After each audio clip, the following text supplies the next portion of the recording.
বিসমিল্লাহির রহমানির রহিম। আসসালামু আলাইকুম। সবাই কেমন আছেন? আশা করি সবাই ভালো আছেন। আলহামদুলিল্লাহ আমিও আল্লাহর রহমতে ভালো আছি।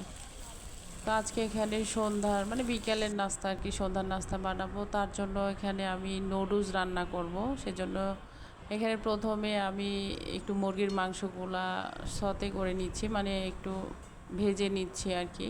তারপরে এখানে কয়েক ধরনের মানে ক্যাপসিকাম, গাজর, তারপরে সব কিছু এগুলো পেঁয়াজ এগুলো কিউব করে কেটে নিয়েছি। তো এগুলো সব কিছু রেডি করে রেখেছিলাম।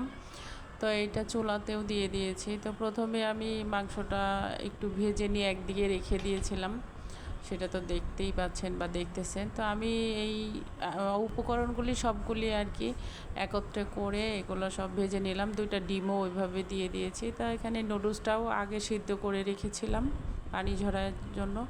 তারপরে এগুলো সব একত্রে করে দেওয়ার পরে নুডলসটাও দিয়ে দিয়েছি। তো নুডলসটা দেওয়ার পরে একটু সস ওইভাবে দিলাম, দেওয়া হয় নাই আগে। তো আমি এখন দিয়ে দিলাম, দিয়ে এটাকে নাড়াই নিব, সুন্দর করে মিক্স করে নিব। তো রান্না হয়ে গেছে। এই তো সন্ধ্যার নাস্তা আর কি। কেমন হয়েছে কমেন্ট করে জানাবেন। আল্লাহ হাফেজ।